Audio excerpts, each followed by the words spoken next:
Hey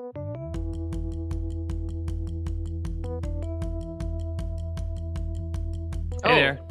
You're quick off the mark. Because you know why? Because one, I may forget, and then it's just the whole thing's gone. And That's true. and two, I get some of the best conversations before we even start. True.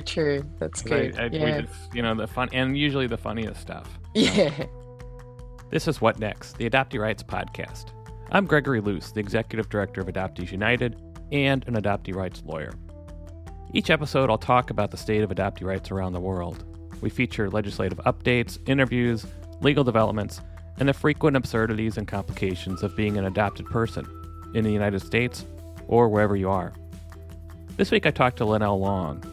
If you're an intercountry adoptee or any adoptee, I'd be surprised if you haven't heard or come across Lynelle. She has been involved in adoptee rights work for 2 decades, most recently as the creator and organizer of Intercountry Adoptee Voices, or ICAV, for which she has participated as an official observer in international proceedings at The Hague concerning intercountry adoptions. She's also an intercountry adoptee who was born in Vietnam and adopted to Australia. I'll be honest, I didn't know the length of your work in this area until fairly recently. And I think that's partially, and I had this conversation with Marley Greiner about her long work in adoptee rights space. But when you're new to this, which is in the grand scheme of things, I'm pretty new. You think everyone else is new, and Yeah. and you actually and you think you can reinvent everything, and it's some of that stuff's already been done for years. Yeah. So you get to learn who's been in this space for a long time, who's effective, who's doing really great work, and you're certainly one of those people, and I'm really happy to have you on the show, and also happy to have you as a colleague, because I've learned so much. Yeah, well, it's been awesome to connect to you, Greg, as well. And I did specifically invite you into my group as one of the only domestic adoptees allowed in ICAV for my own reasons, but also because I knew there's such a gap in us being able to have adoptees who have that legal expertise, and intercountry adoptees. We are so rife with lacking legal expertise and understanding our adoptee rights from a legal perspective. Right. So I've really valued having you in ICAV, and hopefully it's been a really good move to, in terms of an attempt to try and speed you, quickly gear you up with a lot of the nuances of intercountry adoption, which is quite a different space to domestic. And the domestic adoption. It's just so much more complex and so many more layers of issues and elements that we've got to consider. So, and I hope I don't. I try to be pretty quiet in that group. And for those who don't know, you are. It's a group, Intercountry Adoptee Voices, that ICAV has, and it's been going for a while. I think, right? Well, as long as Facebook's been going, but I've actually been, ICAV was ICASN, Intercountry Adoptee Support Network, was a group that was online way back before Facebook even started.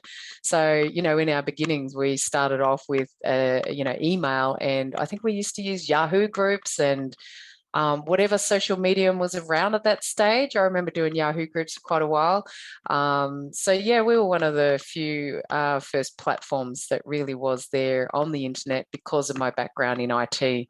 I worked for IBM for many years, and I knew the power of the internet, and I got my website up on the web, in the very early kind of years. And because of that, I had people joining in from Germany, Netherlands, UK, USA, and I was like, oh wow, I didn't expect that, because at that stage I was just creating something for intercountry adoptees in Australia, and funnily enough, I had all these people joining from overseas. So I just accepted them, and we've kind of just grown because of that. But it's been really interesting to be involved with intercountry adoptees for the last 24 years now, to Holy actually cow, learn. 24 years. I think that's the longest. I think that's the longest advocate I've met, actually.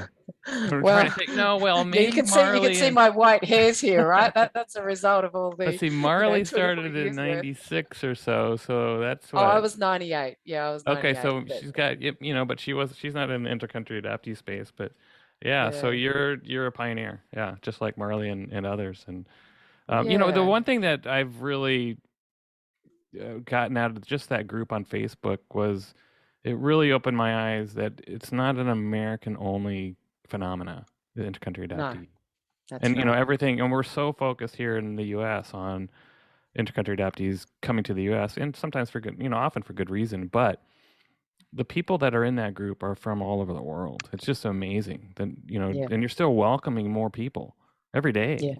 Yeah. And then, you announce who they are and where they were born and where they are adopted to. And it's just like, wow, It this is, opens your eyes, doesn't it? it does. That was the whole intention of ICAV, particularly for American adoptees, because being an Australian, I've had a lot to do with American adoptees, and over these years, and typically they, and I don't say this in a harsh way, but typically they're fairly myopic, meaning they only just see themselves in America. Right. What I'm aiming to do in ICAV is to open their eyes to the fact that, intercountry adoptees, we're a phenomenon across the globe. And it is so important to actually see the big picture across the globe, not just as just Korean adoptees or just Chinese adoptees, but to actually see it for its whole of what it is. And that's the privilege and honor I've had of actually being involved for so long across such a breadth of countries. It's really quite insightful to be able to have that knowledge and understanding and so much lived experience to be able to, garner and harness and be able to talk about. And that's why, I guess that's why, at the levels at which I talk now, at a lot of government levels and things like that, it's because I'm able to bring that wealth of and breadth of experience. Right. That's not just my own personal story. I know I hardly ever, these days actually talk about my own personal story because I find it so boring because I've told it so many times. But I'm going to ask you about it though, yeah, no doubt.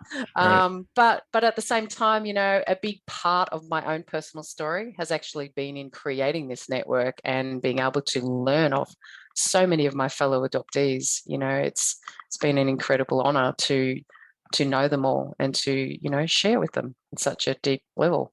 Yeah, that's so interesting because I think I'm at the point where I'm beginning to leave my story behind. Mm. In the same way that you talk about it, where at some point you do leave it behind. It is kind of boring to Yeah. you and to me personally. I mean, people say you should write a book. It's like, why? That's so boring. I've been asked so many times why I don't write a book, and I'm like, really?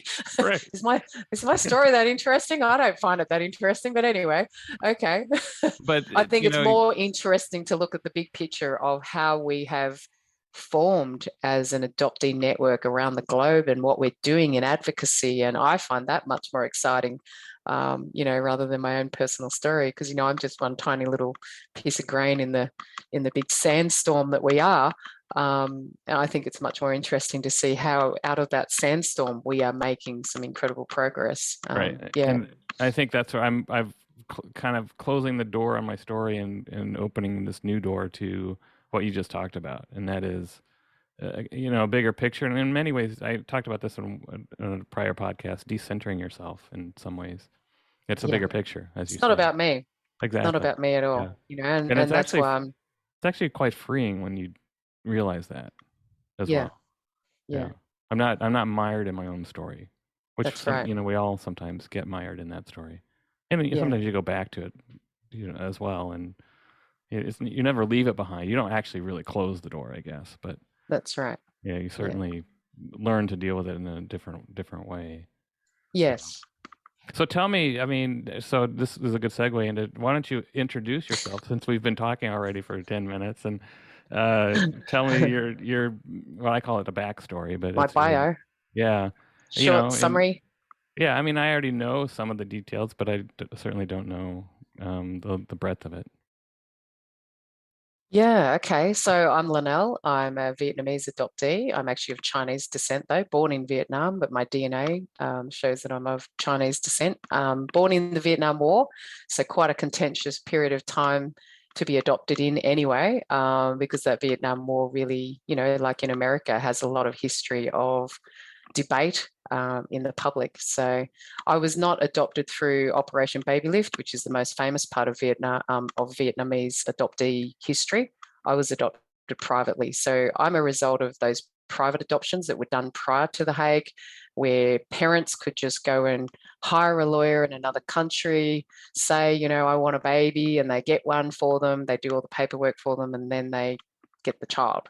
My adoptive dad actually flew into Vietnam during the war, because it was 73. The war didn't end until about 74, 75. He flew to Vietnam in the middle of that and, you know, proceeded to fly me home. My adoption story has always changed over time as I've spoken about it, because, you know, we, like with anything in our adoption, we unravel these layers that we didn't really kind of comprehend in the early stages. You know, in the beginning, I used to tell my adoption story a certain way. Now that I've unraveled so many extra layers, and my understanding of trafficking and the illegal and illicit practices in adoption, now I would say, you know, my adoption was a typical illicit adoption, definitely. There is no consent anywhere that I can even find. In fact, I don't even have adoption paperwork or adoption anything in Vietnam that says I was relinquished or that I've been adopted. So I'm still trying to find that paperwork to this day. I believe I've found what looks like probably my legitimate birth certificate, but yet again, I'm still trying to even get a copy of it to even see. I just had a private investigator have a look for me, and they found what looks like is paperwork for me, but still can't even get a copy of it. So it's so hard to find out the basics of who you are when you're fighting, you know, the structures and the lack of help. But I didn't know that that was an ongoing process for you, that you're still engaged in trying to find the truth, if you can find the truth. That's right. Well, yeah, it's been an ongoing battle my whole 24 years of being involved. You know, I've done things like hiring private detectives in Vietnam. I've gone the legal route, which is to contact the Vietnamese government and ask for help. And currently, I'm still chasing them. You know, will you get back to me? Because I've said my private detective found paperwork here. When I went there, they refused to help me or even tell me how I can get a copy. So can you please help me? And they've been verifying, am I indeed the same person as what the paperwork looks like? And I've sent them documents to indicate that I am one and the same person. But as yet, it's been 5 months and I'm still waiting to hear back from them. So it's an endless battle to even get anything about me in Vietnam. And I certainly don't get any help here in Australia, because we don't even have a program open with Vietnam at this point in time. So Australian government is not able to help me. There is no, Australian government can only help me if there was a current program. Program meaning an adoption-related program? An open adoption program where we're adopting from Vietnam. We currently do not adopt from Vietnam because of all of the illegal stuff that went on back in the, you know, late 90s or something like that. I believe the U.S. does not.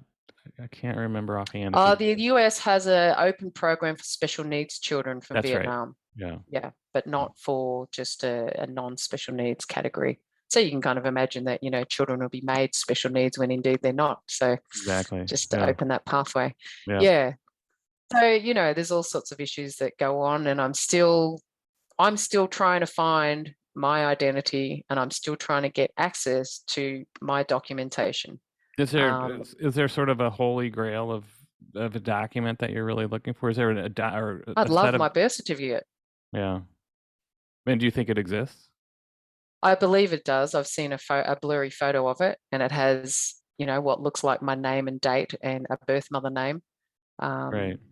But as yet, I'm unable to obtain an official copy. So that's what I'm hoping. The Holy Grail for me would at least have some proof that I was born there and that I'm this person. Right. That would be nice. But at this stage, you know, it's like I don't have anything official.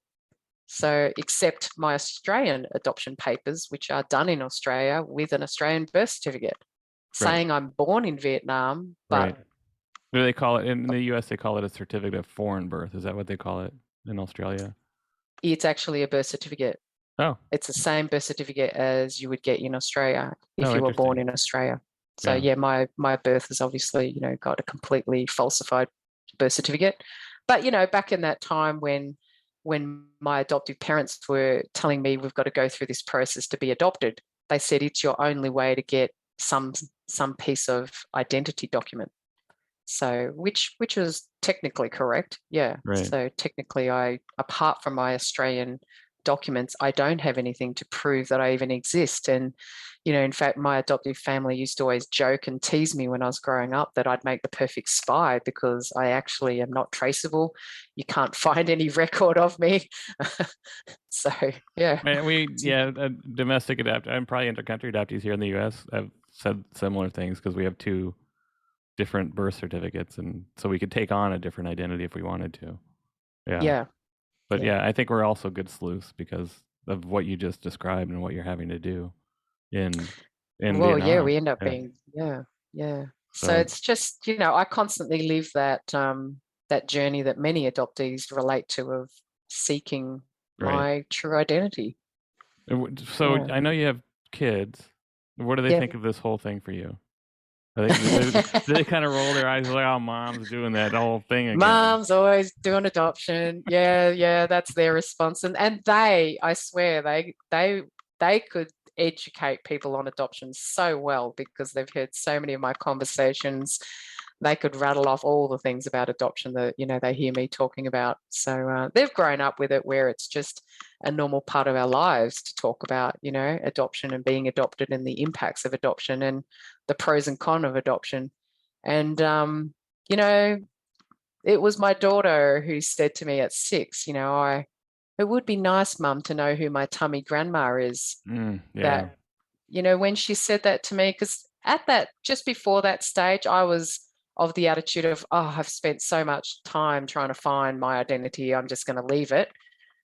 But it was her saying that made me think, yeah, this impacts another whole generation, and I really do owe it to my kids to find the truth of who I am, because as we know from a legal point of view is once we die, it's not like my kids have a right to access my identity information, Right. because our laws just don't even include it, don't Right. even consider it. So if I don't find my identity, my children are certainly not going to be able to find theirs, Right. through me.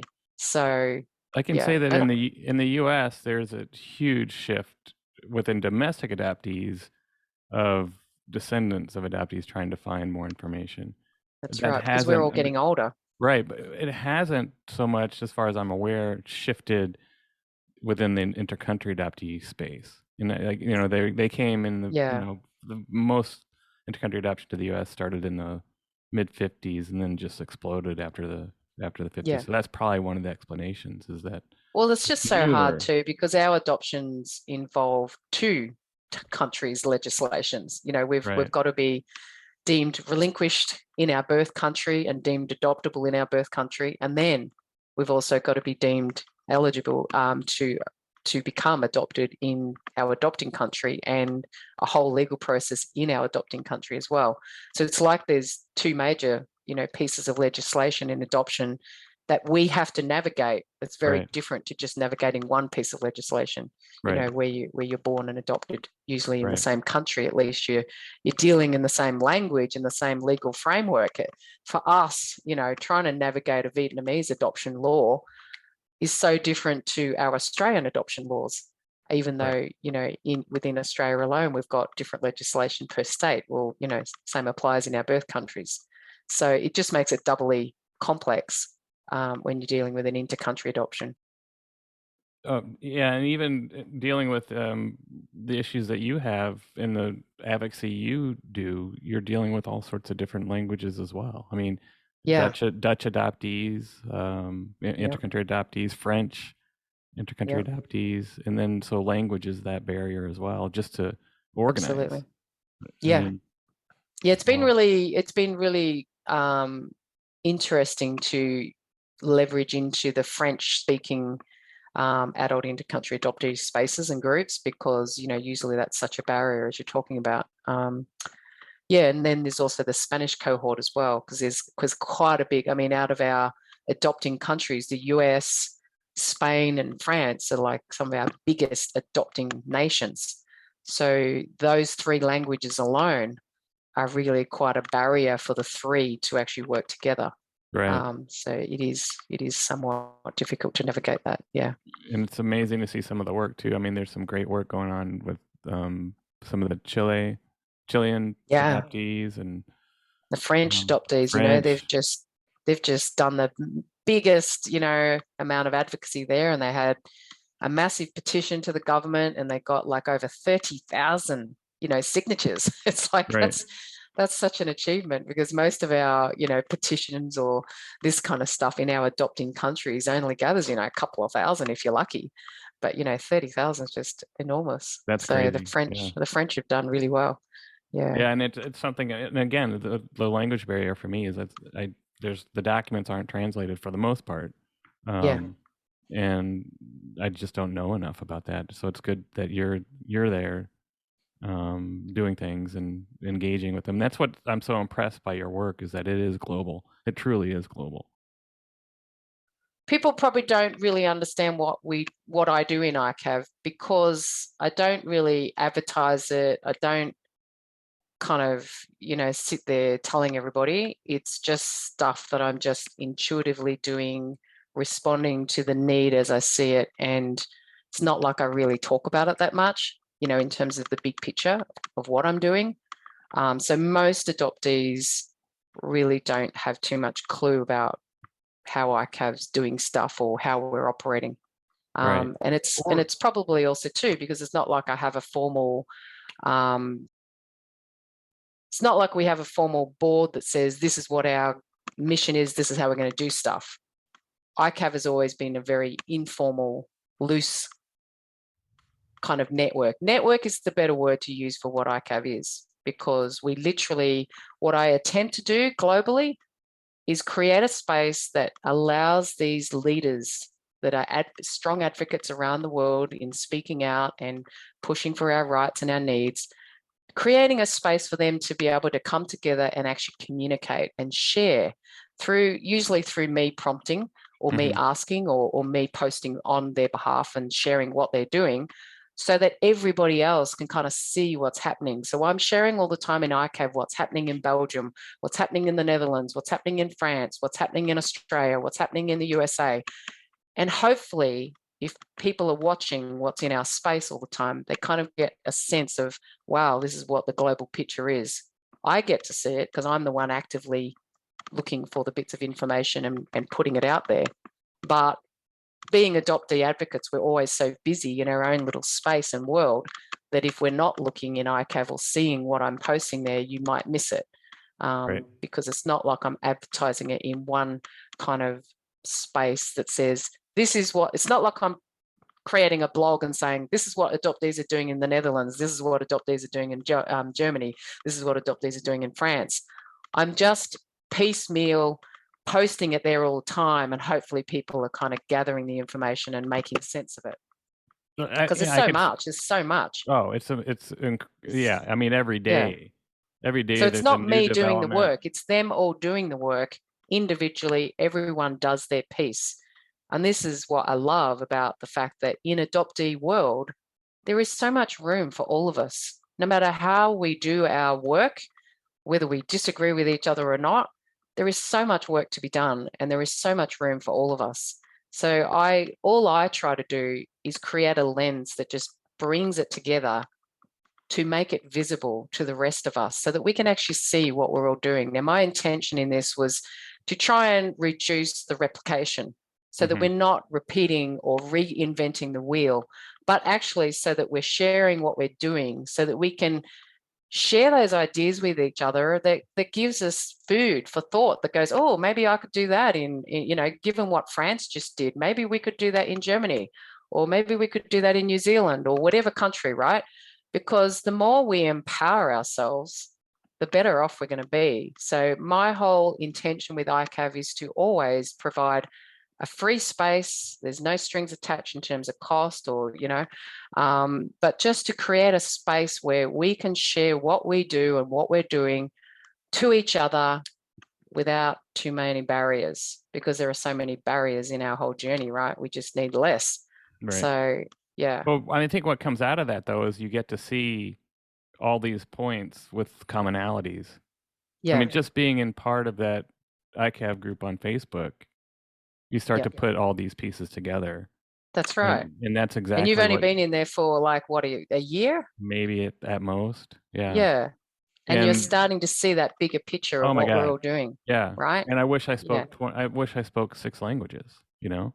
Yeah. Because we could do so much more. I mean, do you consider? Do you consider a move? This is a movement. Oh yeah, it's absolutely a movement, but it's very much led by the European adoptees. And I've always said this, that the huge goal for me was to help the American adoptees see what the adoptees in Europe are doing, because they're leading the way. There is no doubt about that. They are the ones who are very rights focused, who have always been leading the way in terms of pushing for our rights and finding legal pathways to actually make it happen. So I'm not the one doing the work. I'm just simply showcasing what they do to bring attention to what they're doing, to say, hey guys, you need to look at what European adoptees are doing, you guys in the US, because there is so much to be learned, and they've already paved so many ways. It is much harder though in the US because you haven't ratified the UNCRC.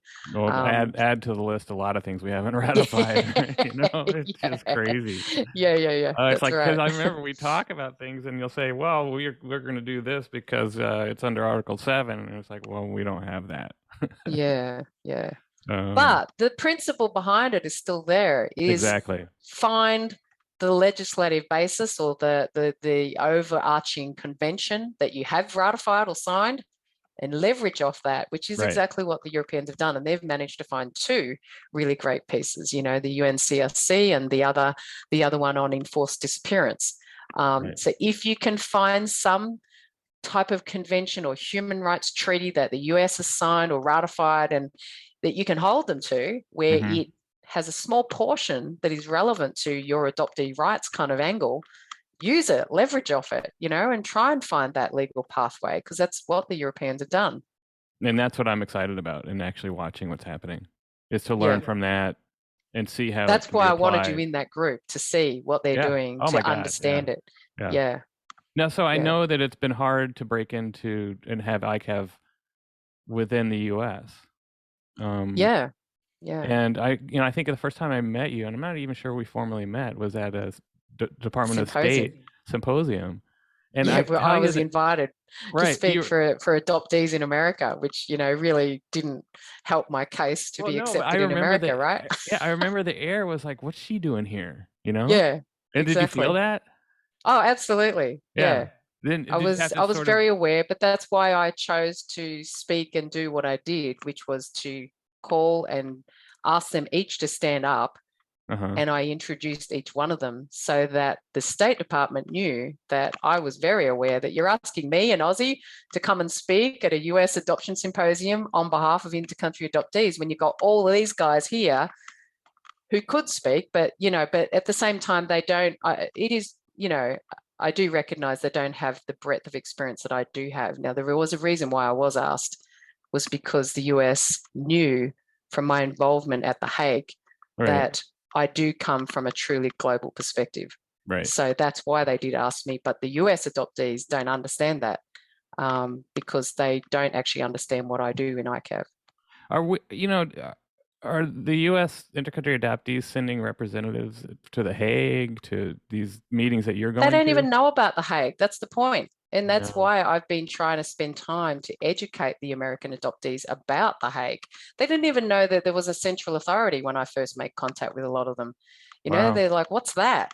So there was just such a lack of understanding of what the structure is internationally. Around intercountry adoption. And I can guarantee, if you talk to the average American intercountry adoptee, they would never have heard of the term central authority. They won't even know what the Hague Convention really is, or how it, kind of legislates what America does or should do.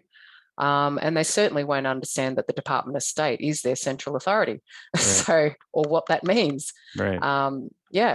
So for me, it's taken quite some years to really try and educate American adoptees about why they should be engaging with their central authority. Are they doing that yet? I mean, I'm not seeing. Well, the good thing is, ever since that meeting where I was invited to Department of State, the good thing is that the Department of State has changed some of the ways in which it's working to actively invite adult intercountry adoptees to discuss with them. So they've had 2 events since, one each year, and they called it the town hall event. Right. And they had over 100 intercountry adoptees join for that very first town hall event. Now, I wasn't allowed to be involved because I'm not American. I wasn't either, actually, because I'm not an intercountry adoptee. Because you're not intercountry, right? Yeah. Even though I am. And then they had another one. They had a follow-up one last year. But the only problem I would say with that is that it still seems to be largely lip service and tokenistic. It's like, yeah, we'll have our once-a-year event where we'll consult actively with you. But, we're not really going to do anything about it, because every time we ask them for anything, they go, oh, that's not our jurisdiction. Oh, that's not our legislated responsibility. Right. So it almost seems pointless to have a central authority who's supposed to be there having overall authority of intercountry adoption in America, but yet they don't have the legislated jurisdiction to be able to follow through with that.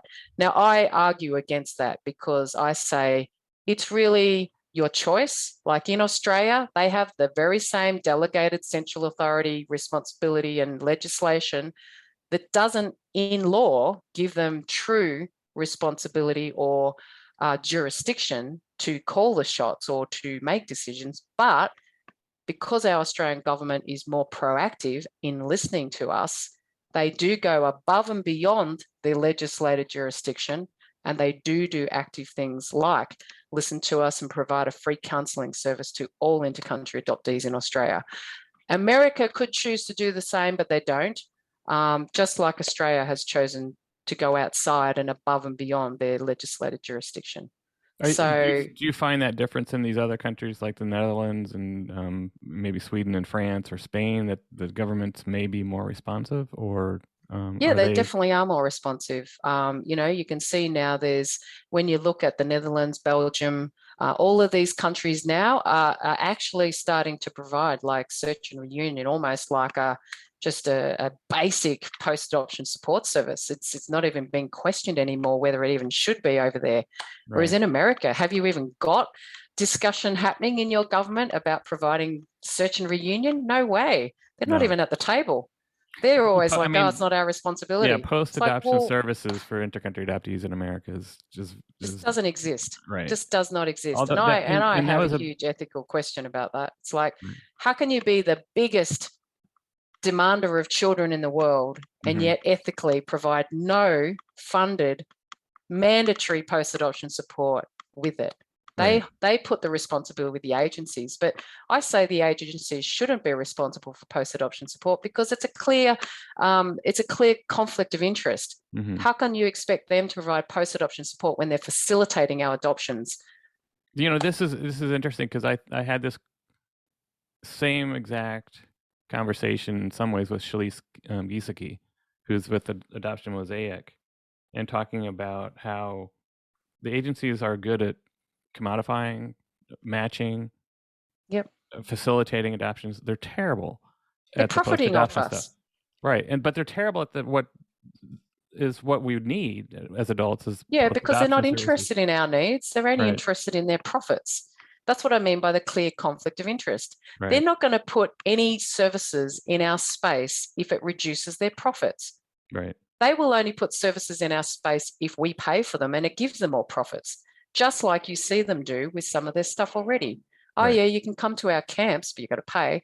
Oh, yeah, you can have a search and reunion with us, but you've got to pay. They won't do it for free because I know it'll come off their bottom line. So that's where I say it is not in the interest of the adoptee to have an adoption agency providing post-adoption support when there is a clear conflict of interest, when they are all about profit, not about the child. Right. Yeah. Good point. And I mean, my first point anyway is adoption agencies and privatizing it shouldn't even be happening. We shouldn't even be allowing private agencies to be profiting off vulnerable people and facilitating adoptions. There's a conflict of interest, and you see it in the latest Margaret Cole case, right? EAC. Mm-hmm. Where as an adoption facilitator, they're doing whatever they want because they're interested in getting children for their family, for themselves. They're not interested in safeguarding these children. It's going to cost too much. Right. So yeah. And I'll put in the show notes that specific case, because that's just recently she pled guilty, but I think it was one charge and making a fraudulent claim to the U.S. government, which I'm always interested. Although she's facilitated 8,000 adoptions, right. And made 200 million profit. I know. And I'd like to see what kind of reparations. And is she providing any post-adoption care for any of those 8,000 families? No way. That's the part I haven't definitely not for free. Is what reparations are going to be there, if any, as part of the plea deal. I haven't seen any. And they had some sort of reparations with the cases that came out of American Samoa, or I think it was just Samoa. Yeah, the Samoan. The Samoan Trust. Yeah, that's been your only case where you've had an example of some kind of reparation. But when you look at how much that fund was for how many, you're talking pittance. It was nothing. Right. And should have been 100 times that, given that the impacts of illegal and illicit practices affect us all for our lifetime, not just a one-off thing.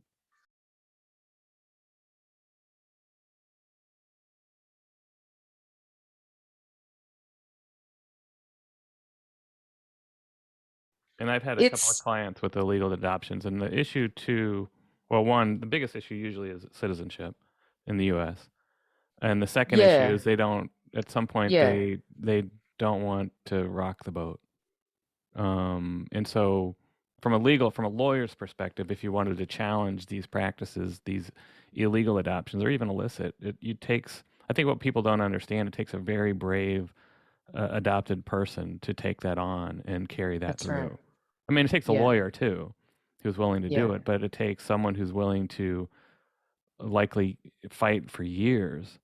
Well, that's what Patrick's had to do, and I'm privileged to know Patrick Nordoven, and I've known him for many years, and through his whole process, it's taken him 15 years in the Netherlands to fight for his illegal adoption, because he was a stolen child whose Netherlands parents came to Brazil and pretended that they were his birth parents. So on his birth certificate, he actually looks like they are, he's born to them. So they falsified his birth certificate, brought him back to the Netherlands. Now he's had to fight for that for years, and it's at a huge personal cost. And I know myself now, going through my own, taking charges against my adoptive parents, not for an illegal adoption yet, but certainly for the first step for me. And it's a huge cost emotionally to actually hold your parents accountable, and then to proceed to hold the state accountable for allowing your parents to do what they did. Right. And this is why so many adoptees just shy away from, ever really seeking legal justice, because it means ultimately that, you've got to be prepared to challenge and question what your parents have participated in. It could mean that, it sheds light on their behavior and what they've done in a dubious manner. And that, to many adoptees, can be the complete opposite of what we're expected from a gratitude and, from a place of being grateful and happy with your adoptive families. Most people assume that, we've had a terrible adoption, or that we've got a terrible relationship with our adoptive parents if we were to do these actions. That's not necessarily true. Right. We can hold both of these things at the same time, but it just, it's a big emotional journey for an adoptee to go through to do it. Right. And it's also challenging the whole narrative of adoption as well. Absolutely. Yeah. It's just such a high burden placed on that individual. Yeah. I'm not saying that we shouldn't. I just think, the few that I've seen that are either illicit or illegal, there's a small fix, but the bigger fix wasn't pursued. The bigger fix would have been challenging that practice. Yeah. And also the bigger fix also is quite costly. Right. So like with Patrick Nordoven, right, he's actually become a law professor himself through the process, because he found that there weren't any lawyers who had the skills or the expertise to do what was needed to be done. So he set about to find it himself through studying law. And in that process, that's, he's found the pathway. Right. So it's interesting that it's required that for it. for it to happen. But also highlights a big point that I talk about all the time is that, so many of our legal experts out there, they're only legal experts in creating adoption. They're not legal experts in helping us fight for our adoptee rights. There's a massive, massive gap and a huge opportunity for any lawyers who want to actually help us fight for adoptee rights to actually come into this field, educate themselves, and help us find legal pathways. It's absolutely needed. I've always, and why I reached out to you was because my ultimate goal, if I won, lottery or something, there's no doubt what I would do first, and that would be to establish a legal centre internationally where we would help adoptees pro bono to fight legal cases for their adoptions that have been done that shouldn't have been done. And I would love to do that, but we just had the last 2 episodes ago, the topic was infinite money, and that was the number one thing to do with infinite money. It was both a pro bono legal and research center.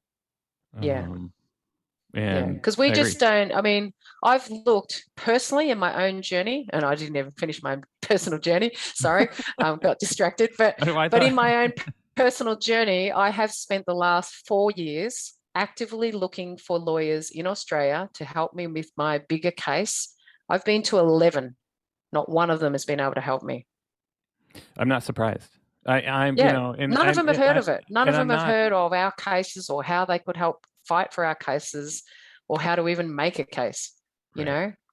And I don't know of an attorney here in the U.S. Yeah, that's right. I would, but as far as I know, I'm the only one. And when you're the only one, that's right. You can only do so much. Yeah, that's right. And yet I bet you're inundated with all these calls for help from thousands of adoptees needing help with all sorts of things, right? I'm always referring adoptees to you because I don't have anywhere else to refer them to as well. Exactly. And there is no other legal expert center. Yeah. And we just don't have that expertise that we need. So we need to do a public call for more lawyers to get interested in the space and realize how lucrative it could be, especially if they follow what's happening in the Netherlands, because I know that Patrick's lawyer, she's inundated with thousands of adoptees in the Netherlands now with their cases piled up, waiting. So I'm really interested to see what Patrick's latest, when it comes out in the following years, of what his legal compensation will be, because that's going to open the floodgates. When one adoptee is entitled to legal compensation, which he's now been, declared that's, going to happen, the floodgates open, because there are so many of us, thousands, millions, I would say, who are eligible to be able to claim legal justice. And we should. Right. It's long overdue.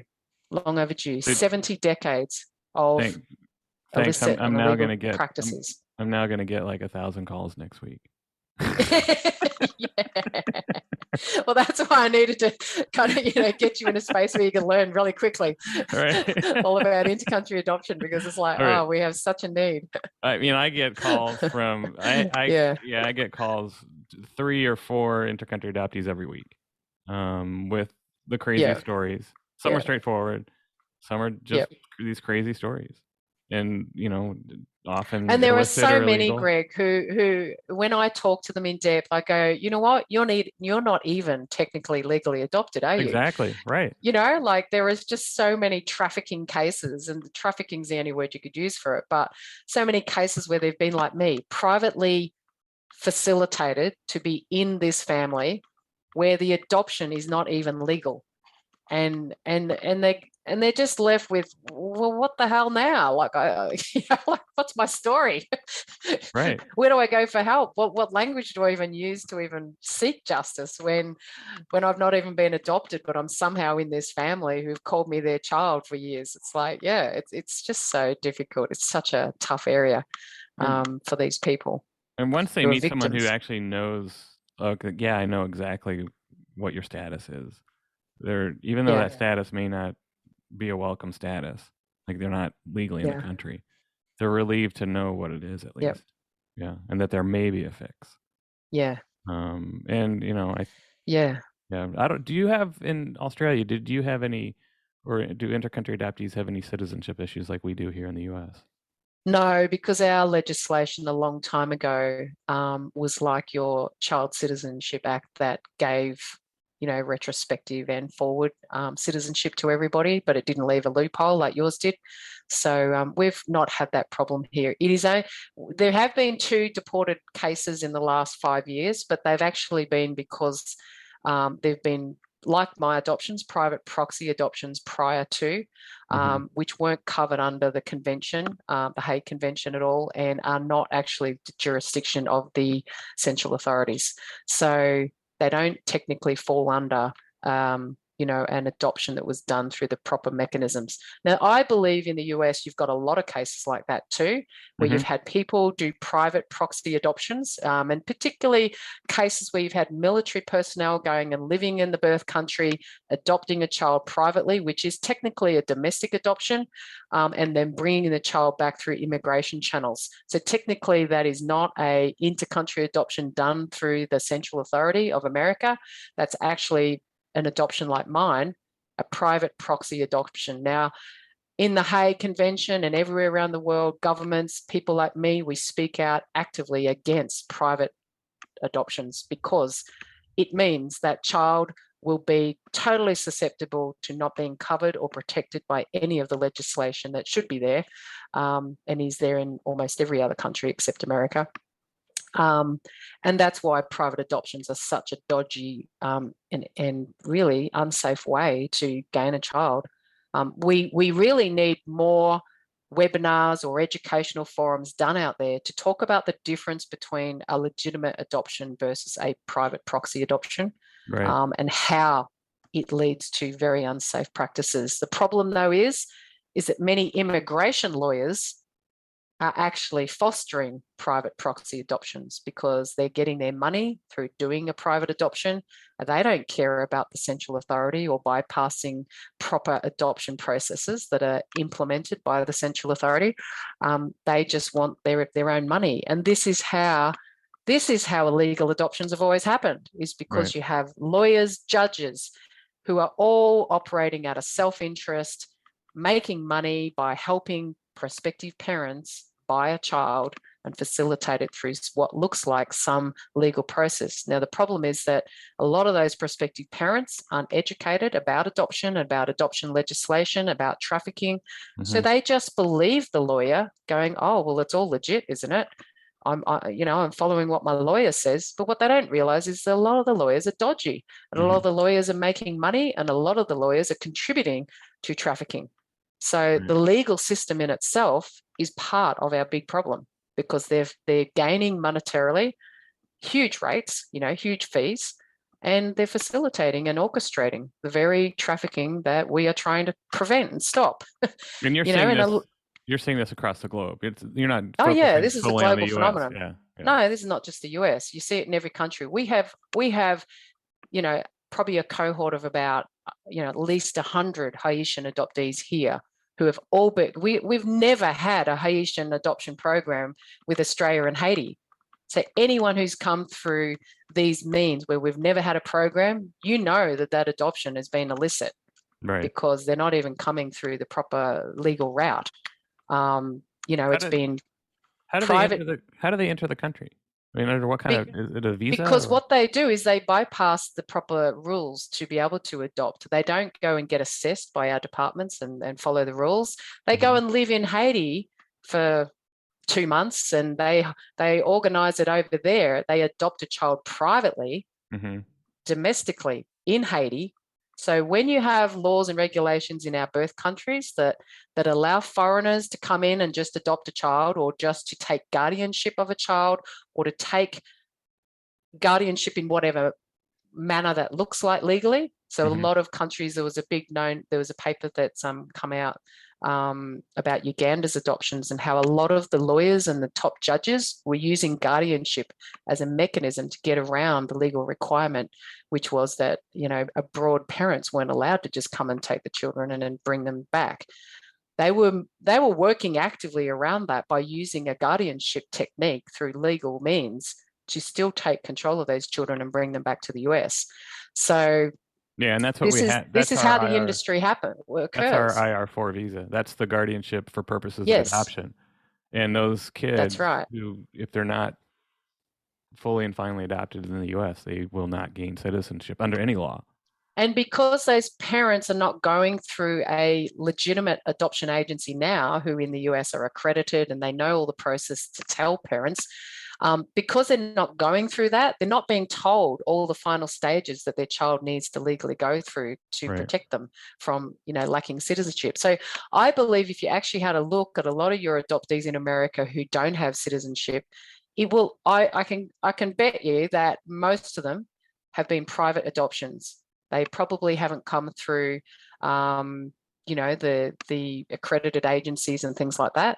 They will have been American citizens who have bypassed the rules, willingly or not, who have adopted a child, usually through private means, and kind of living in the birth country and not understanding that you can't just live in a country, adopt a child there, and then bring it into America because you've bypassed all the proper processes for actually inter-country adopting properly.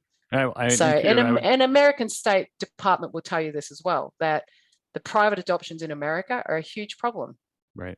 And you also see them happening the other way in reverse. So most people don't understand that America is sending its children out through inter-country adoption, but that a good portion of those are private adoptions as well, being facilitated out where the children are being sent to the Netherlands or Belgium or whatever country, and a lawyer's facilitating it, but it's not going through the Central Authority of America. It's just going through a private lawyer. Yeah, those are the ones that are reported from the Department of State are assuming are ones. They're reported ones. Yeah, right. They're going through the proper process. But there'll be an 80% more that are actually being done just privately, indiscreetly, because no one's flagging it, no one's tracking it, and immigration certainly doesn't keep tabs of it. Right. How do we keep tabs on it?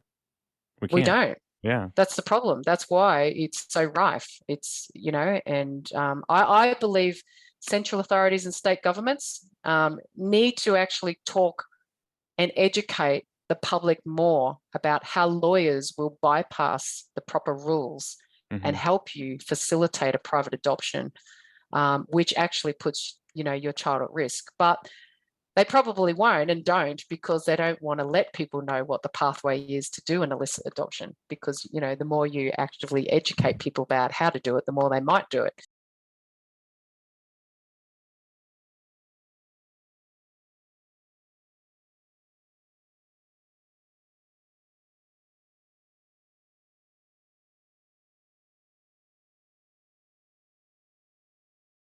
Let me make sure it's recording. Yeah, it is recording. Did you get a notice that it's recording? Yeah, it is.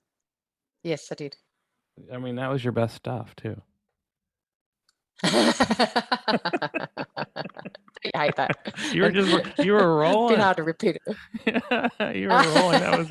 That was great. Well, this is a topic that's not talked about at all in intercountry adoption. Is the private adoptions. They are the biggest source of our trafficking. And I'm trying to put my head around it, because private adoptions in my mind here in the U.S. means it's just a private agency. But when you're saying private adoptions, you're saying the central authority is not involved. That's right. Okay. And neither are any of their approved agencies. They're not accredited. It's some agency out there that's just doing this. Yeah, which is how a lot of those adopting agencies happened in the first place. Like decades ago in America, you had thousands of adopting agencies, right? Ever since the Hague has come into place, that's been whittled down now, and you've probably got about 200 or so, right? Whatever that number is, but it's not thousands anymore. Those private agencies before you had accreditation in place, they were all what we call private agencies, set up by usually adoptive parents facilitating adoption, right? And a lot of them continue to operate that way, because if there's no requirement or mandate to get accredited or be approved or licensed by someone to authorize, then they were just doing whatever they want. And that's how a lot of the adoptions happened in those 50s, 60s, 70s, 80s, right up until you had the Hague Convention come into place. But that's why the Hague Convention came into place, was to try and curb those private adoptions that were happening. So that's why a good lot of those American adoptees who have come through from the 70s and 80s are the ones at risk of not having citizenship because their adoptions were all done in a private manner without any oversight, without any following of rules or regulations. And their parents may or may not have known about what the full process was to ensure that their child would be legitimately adopted or deemed adopted, legitimate, so legal. Are you seeing in the U.S. politically the emphasis is on, for many politicians, to increase intercountry adoption to the U.S.? And you saw that, I'm sure, at that Department of State symposium, which included the National Council for Adoption, which is... I wrote my blog about that, how disgusted I am to see these calls for more when you've got honestly, Greg, I'm not trying to bag America, but when you've got the global picture of what's happening around the world and you see how many intercountry adoptees are in America and how many of those adoptions are terrible, you can't help but just go, there is something wrong with the way America considers adoption and the way they are promoting and perpetuating the same mistakes that have been going on for so long. It's time America woke up and listened to these thousands of adoptees sitting there in that land, struggling, wondering what the hell's going to happen to them, stateless, whatever. The country needs to listen to them and wake up and change what it's doing. Yes, the Department of State has done a lot to curb a lot of the trafficking, but it's still happening. It's still happening on, that Margaret Cole example, that's recent years. This is not like from the 70s that she was doing that. Right. This is since The Hague has been in place, and that's the only reason why they can now prosecute, right? Because they've now got rules in place. But more needs to be put in place to protect adoptee rights and protect the vulnerability of these children who grow up to be adults like you and me. And America needs to shake itself up. And what America needs is what all these other countries are doing.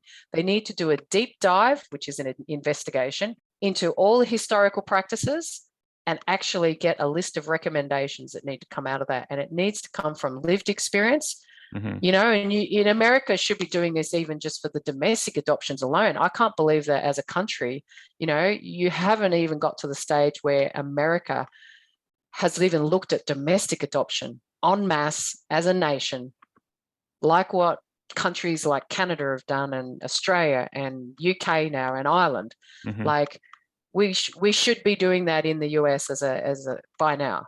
So I hope that you can get those groups working together. And I think part of it has been that part of the American mentality, and me having worked for a big US corporate, I do understand kind of the US mentality, which is typically a silo individualistic kind of mentality. Americans aren't good at working together as a whole, and you even saw that with COVID, right? That's a massive example of it. America's very fragmented, and everyone wants to walk to their own beat. They don't want to walk to somebody's beat, right? What America needs is some uniting, where adoptees, first mothers, and the triad works together to push for a historic investigation of what's happened in your past practices in adoption in this country. Once you do that, it also needs to be done for intercountry adoptees because, it's a massive, massive problem. It's much easier to address the domestic national problem than to address the intercountry, because intercountry involves all the other sending countries and it's so much more complicated. But it still needs to be done at some point. And what you're seeing in the Netherlands and in Belgium and in Switzerland and Sweden and Denmark is that these governments are agreeing, we need to do a deep dive. We need to have a look at our past practices and actually question what we've done, how we've done it, what has been the impact to these people, and what should we do to respond? How should we provide some sense of justice and some support to these thousands of people who have been impacted by our past practices, which in hindsight now we can agree and say haven't been the best. And that's what every other country has kind of come to conclude, except America. And you talk about... So when I hear politicians and people speak about wanting more children, I'm just shaking my head going, oh my God, you guys just need to look at what you've done first before you start getting more. Right. I feel the same way. And especially when they can't even figure out citizenship. It's such a basic issue. Exactly. I mean, how many years have these adoptees been fighting for citizenship in America, and we can't even get that done?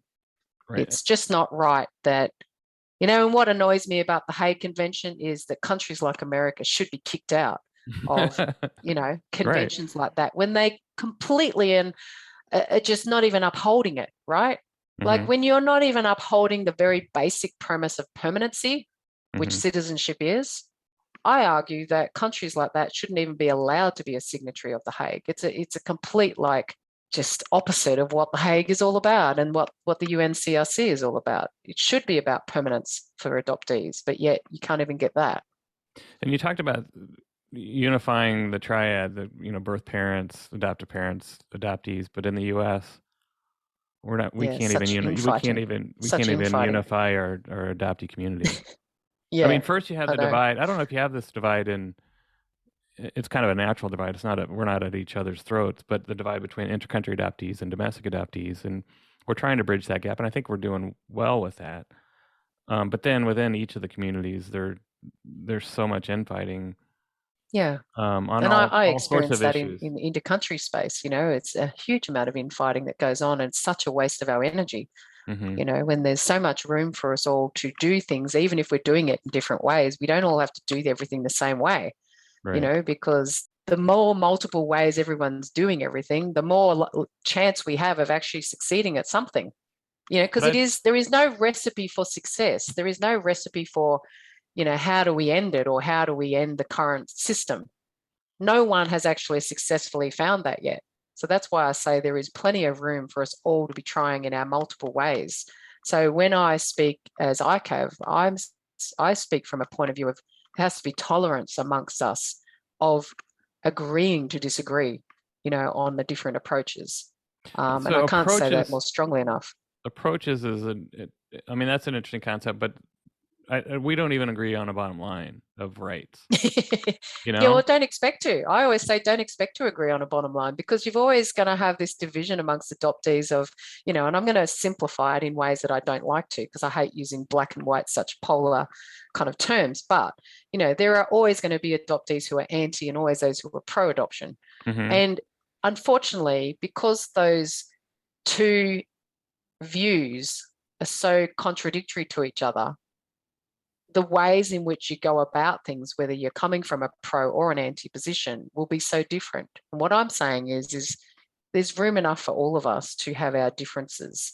And there's always good that comes out of, a lot of these initiatives. So, that actually move things forward, even if it doesn't look linear, So, because there's so many of our rights and needs that just aren't even addressed. So what I do in ICAV is I try and focus on the greater agreement. So that's why one of the key things I work on is post-adoption support, because no matter whether you're an anti or a pro-adoptee, post-adoption support is fundamental for all of us, whether we want to obliterate adoption or not, whether we want it to be here, okay? It is one area we can unite on and actually work together on and agree on.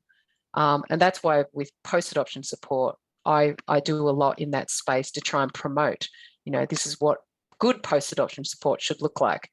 And then, of course, you've got illegal and illicit adoption and trafficking, which is such a divisive topic, even amongst just a cohort of adoptees. There'll be some who completely don't want to hear about it. There'll be others who speak very openly about it and talk about it as a global phenomenon.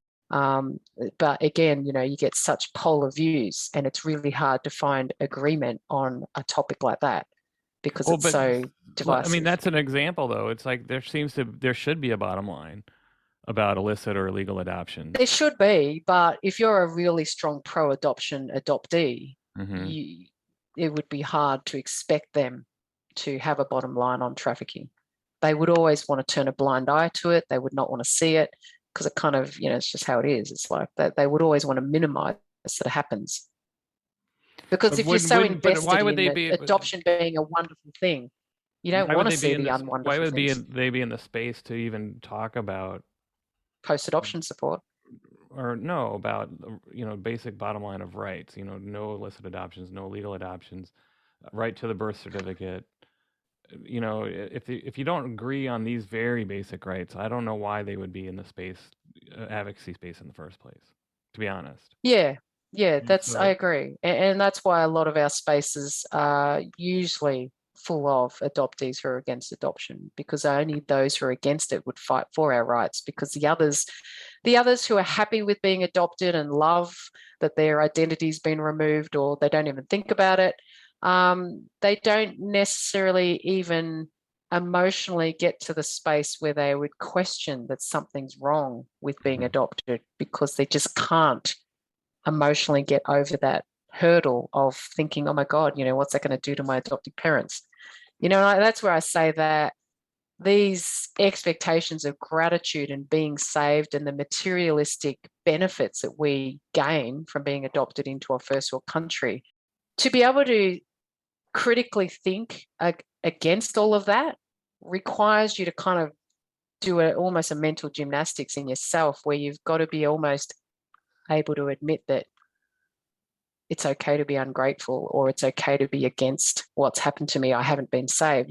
You've almost got to speak against yourself and your whole experience and almost invalidate that being adopted's been a good thing. Do you understand what I'm saying? Like, yeah, you have to be able to get across that, you've got to do a mental gymnastics where you can get past being grateful and happy and thankful for everything you've got, to the point where you can point out all the stuff that's fundamentally flawed with the system. And that's what a lot of people don't understand about us who speak out against adoption, because they think that we must all be angry and bitter and twisted about adoption. But I argue that there are a lot of adoptees who are also happy with their adoptive family and life and grateful for what they have, but who can also be unhappy about the system of how we came to be as we are. And it shows that, and even when they talk about the pains that they have of loss and grief, there's so many things in adoption that can coexist at once. We can be grateful but unhappy about the very system that brought us into being. We can be grateful for what we got and happy with our adoptive families, but also hate the whole system and structure that puts wealth and privilege competing against our birth families' lack of wealth and privilege, and ends up taking advantage of that, right?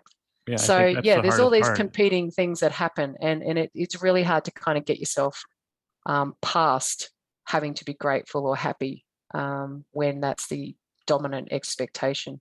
You have to live with contradiction. Yeah, that's a good way to simplify what I just said. You really you really do. And I think you really do. Some people find it impossible to live with that contradiction. Like, I'm actually very much at peace with my life. And just because I fight for our rights doesn't mean I'm an embittered, twisted, angry adoptee whose life is devastated and wrecked. Like, I consider myself very at peace that I can be more productive in what I do. It's definitely something to be said for, I don't recommend adoptees to become strong advocates in the space if they haven't actually personally worked on their own journey and their own story. Because to become effective in this space, I think you do have to be at a place where you've kind of worked past your own stuff and you've been able to recognize your own triggers and have a certain level of self-awareness. Right. If you don't have that and you go into these spaces to be advocates and to fight for rights and things like that, you can end up becoming just an explosive, reactive trigger mess that ends up not being very productive. Right. And leaves a lot of bombshell behind you. Sort of what I talked about with you, in some ways you decenter yourself through your advocacy. Yeah. But I would probably not say decenter myself, but more, it's actually more centering yourself and actually being much more self-aware so that you can handle all the triggers in a very constructive way instead of just reacting. Because I see a lot of adoptee advocates who get very reactive, explosive, and then the whole group they're starting to try and, push for adoptee rights end up just exploding and falling to the wayside because nobody had the leadership and the self-awareness skills to be able to help in an area where so many people are traumatized and overreacting because of the trauma. Right. So, and also, and then you hit on a big issue there is it takes grueling amount of time to do it. And I think that's part of the issue too, is you get a lot of burnout and people have to step away.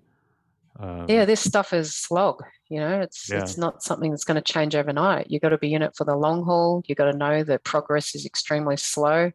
It's at snail pace. I mean, I've been in it for 24 years. And in that 24 years, though, if I were to, and in fact, I did, I wrote a small list some time ago of what we have achieved in 24 years and how we've moved. Mm-hmm. It's actually been incredible when you look back and realize how far we've come. But in terms of real progress, in terms of really getting rights for adoptees and having legislation support it, we're hardly even scratched the surface. Yeah. Have you dealt with burnout? I mean, have you had to step away at some point? Yeah, I actually did, and that was before you knew me. So when I first started iChasm, which is what I'd named my org before that, I worked for 10 years in that space, and I took a break. I took 3 years off, and then I came back. And in that before I came back, I was always saying, I'm not going to get involved politically, because I was scared of it. I was just dealing with my own personal journey, and I was listening to thousands of others, share their personal journeys, and we're just supporting each other, which is why it was called a support network. But when I took that break, I really took a good look at, what do I really want to do and how do I really feel about adoption?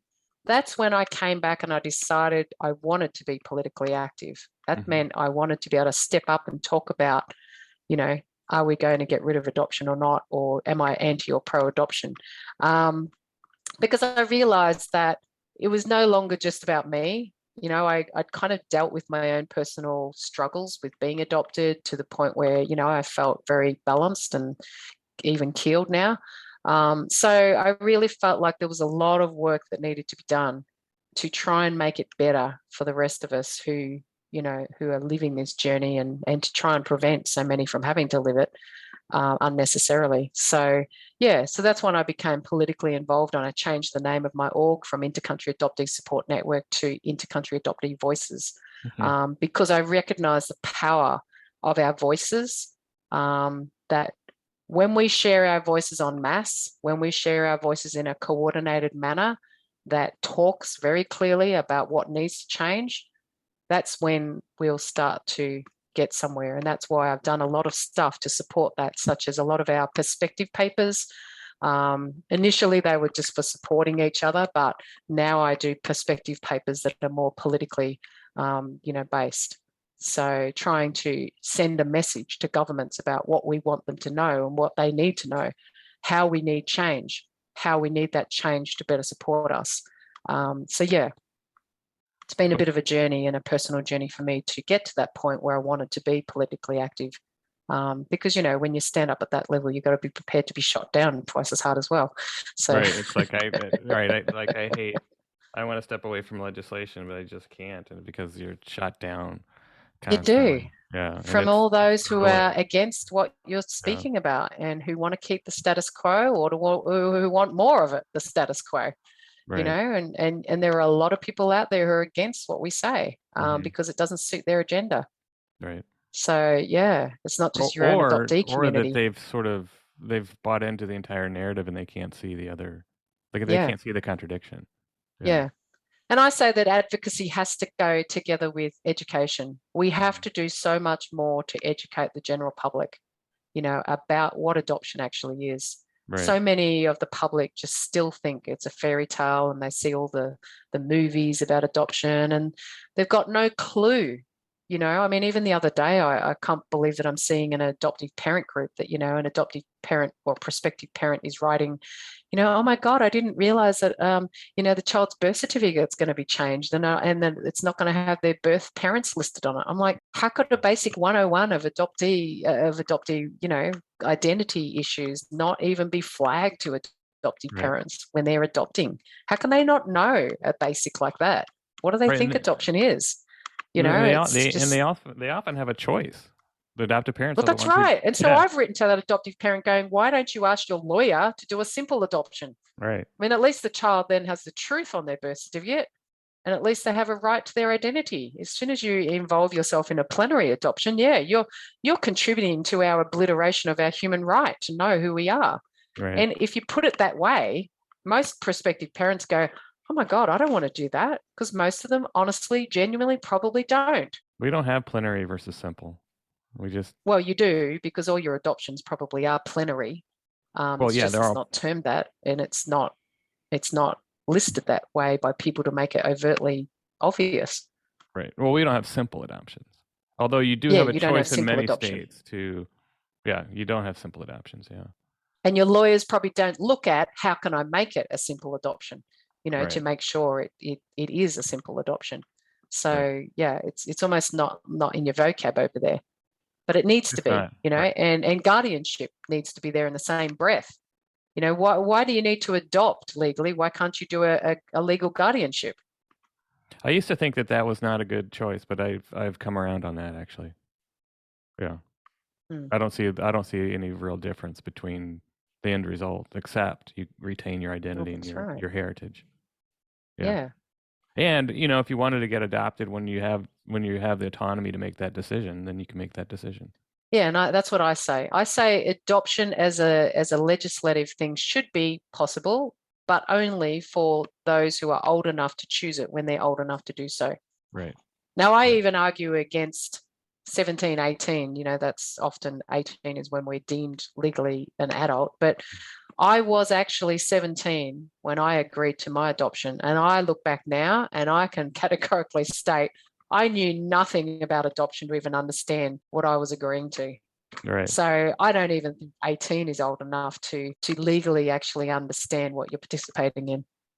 So if someone had have explained to me that I would not have a right to my birth family if I agreed to this adoption, I would have said no. Right. I would have said, find me a way that I can be here, have an identity here, be with this adoptive family, and keep my identity and my legal right to my family in Vietnam, should I ever find them. Because I know that if I ever find my birth family, which I haven't yet, that I would want to be able to be legally deemed as part of their family. And I would want my children to be able to legally consider themselves part of their family, because they should be. Why should our vulnerability deem that our whole kin not be legally related to us for our life? Even if it's a mother or a father abusing us as a child, and this is worst case, and typical demonization of adoption story is, what if your birth mother and father are abusing you and treating you bad, and the state needs to take you away? Well, even if they were, why should I lose my rights to my uncle, my aunt, my brother, my sister? Mm-hmm. That's just going way over the top for what the situation is, don't you think? This is what the public do not recognize about adoption, is that it legally severs our right to our whole kin, not just the mother and the father, the whole kin. And that's just way overkill for what our temporary situation at that time even warrants. So that's where I say, we have an outdated mode of plenary adoption for a situation that's just, needs to be looked at from a long-term perspective. So we need infinite money. We do. Yeah. Well, we need infinite time. We could talk about stuff forever. Exactly. I think maybe we'll have a second part to this. But thanks so much, Lynelle, for being on the show. Do you have anything you want to add, or make a shout out to anything? No, I mean, we didn't really have an agenda for what you wanted to talk about. So I'm just happy to have a chat, and whatever's good to share is great. Yeah, if it can help people. I'll have you back on, because I actually have to step away from the conversation to think about a lot of the things you said. And that's what I really enjoy about you and talking with you, is that there's always a steep learning curve for me to catch up. I think, here in the US, we also need to catch up as well. And that's our we got to do that. We got to understand that we're part of a global system. Yeah. And I think you're leading the global system, actually. True. I'd like to leave you with that thought, because I know that even the way the Hague Convention's written for intercountry adoption has been largely US led. And it is the big problem in the piece, is that for intercountry adoption, because the UNCRC actually talks about intercountry adoption being almost the absolute last resort, but yet the Hague Convention puts intercountry adoption up there as if it can be a first solution, which it should never be. And that is largely because of the US influence there, where they control so much of what happens on a global arena. The alternative care guidelines is, again, so heavily influenced by the US and shouldn't be. I love Mariella's latest book, Life Histories of Romania's Looked After Children, Voices from the Silent Cradle. I'm reading it now, and it's one of the few resources that are academically led that actually look at the 4 types of care: foster care, adoption, institutional care, group homes. Mm-hmm. And she listens to the lived experience of the 4 and heavily challenges our mentality of assuming that a family environment is the only form of care or the best form of care, the pinnacle of care, when in fact her book and research actually challenges us to consider that it's the quality of care, regardless of which type, that matters the most. Right. So why we have this love affair for adoption and foster care, I don't know, but I would say that it's heavily US influenced, and we really should be, listening to the voices of those who live it, looking at their lived experience from a long-term perspective, and I'm talking right through to until they're 60, 70, 80, not just when they're 20 and 10, but looking at it really longitudinally and looking at, how have things gone for us. Interestingly, she said to me, there is no doubt in her mind that out of all the 4, the intercountry adoptees have fared the worst. So again, that heavily challenges the Hague Convention, but also pins it back on, what we should do, which is to look at those other forms of care and look at how do we resource them, how do we make them quality, so that we're not just, choosing one solution for a whole heap of different scenarios. Yeah, right. But that's another whole conversation. well, let's. I'm going to have you back on. I already know that, because I want to. Next time we'll have an agenda too, so that we can. I did enjoy just sort of listening to you and taking it all in. But next time let's get something like, I'd love to talk about your work with childidentity.org and what that involves, and some of the other work that we don't really know that you're doing, but because you're not out there yelling about all the things that you're doing. No worries. Yeah. Anyway, thanks for having me, Greg, and always great to talk to you. So I look forward to what you splice together from this, and hope it goes well. Thanks. Thank you. What Next is written and hosted by me, Gregory Luce, and is a production of Adoptees United, Inc., a national nonprofit charitable organization dedicated to equality for all adopted people. Please follow, subscribe, and rate us wherever you get your podcasts, and sign up for the newsletter at adopteesunited.org/whatnext. And consider supporting us with a tax-deductible donation at adopteesunited.org/donate. Anything you provide helps us keep the lights on. See you next time.